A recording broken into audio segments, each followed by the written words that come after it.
What's going on, BodyArchitectz? This is Damien. This is Miles. And we are bringing you a specific topic video. We're going to be talking about pausing in between your reps during your sets. I'm specifically going to be going over resistance bands. Miles will put a couple examples of myself and him in random spots of the video. When we were doing the resistance bands, we were doing them with bicep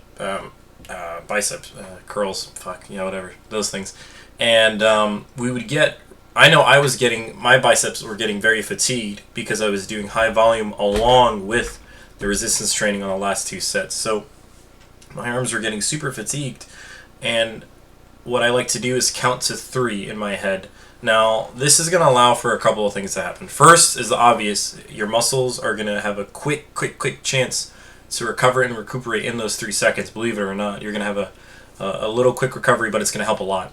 Now, mentally, when you drop those down, okay, for 3 seconds, and then you pull it up, mentally you say, in those 3 seconds, you say, okay, this is the final push. I'm going to get through it and finish this set at the end of those 3 seconds. So you're at the bottom, you're waiting, you count 1, 2, 3, and you push out the last 2.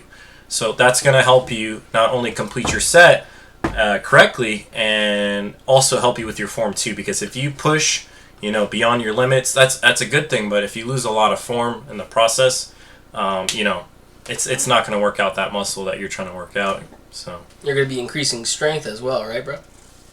What do you mean?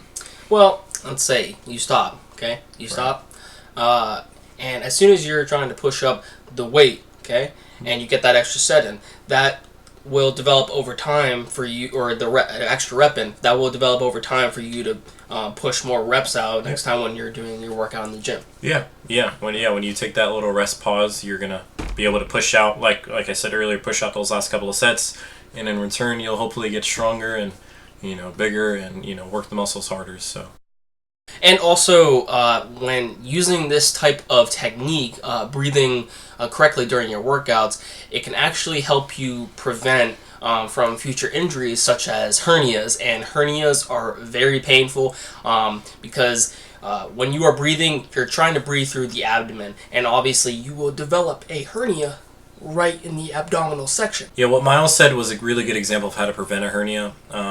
If you guys don't take proper precautions, and if we obviously don't take proper precautions in preventing hernias and other serious injuries, it could lead to something pretty dangerous. Because usually, believe it or not, when you get a hernia, you don't realize it. You don't really realize what's going on, and you might feel like a really slight discomfort. You say, "Oh man, maybe I pulled something. Maybe I just turned the wrong way or something like that." And before you know it, your hernia is spreading open and your intestines are slowly falling out of your stomach, and that becomes dangerous, and that could prevent you from lifting or doing any type of physical fitness for quite some time. I remember I did for 1 year I did all home workouts because I couldn't really, let's just say I really couldn't get to the gym, but I finally was able to get to the gym. And by the time I actually went to do leg day at the gym, since I haven't really worked my legs as hard as I did before when I was at the gym, at home, it was very different. Now, when I went to the gym and did leg day, I actually developed something that was close to a hernia.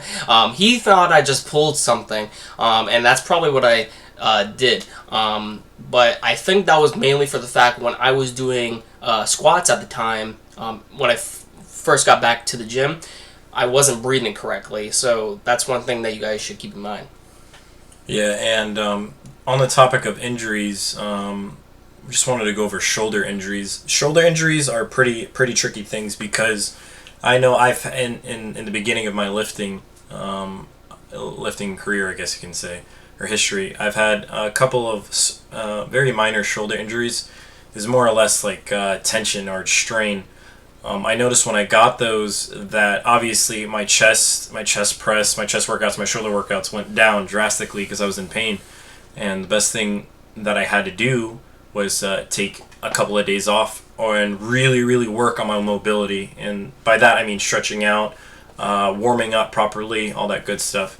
And it's just really important that when you start to feel signs of pain or tension, especially in your knees and your shoulders, you really want to take the time to rest, relax, and really work on your mobility. I can't stress enough to work more on your mobility, because that's going to help your lifts, and that's also going to help your overall function with everything else in your life. You know, like picking up a box or something like that. You know.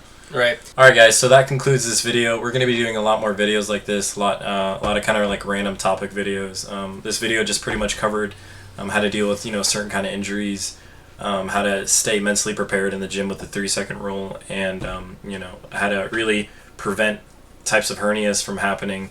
So yeah, that's pretty much this video. If you guys enjoyed the video, please give us a like.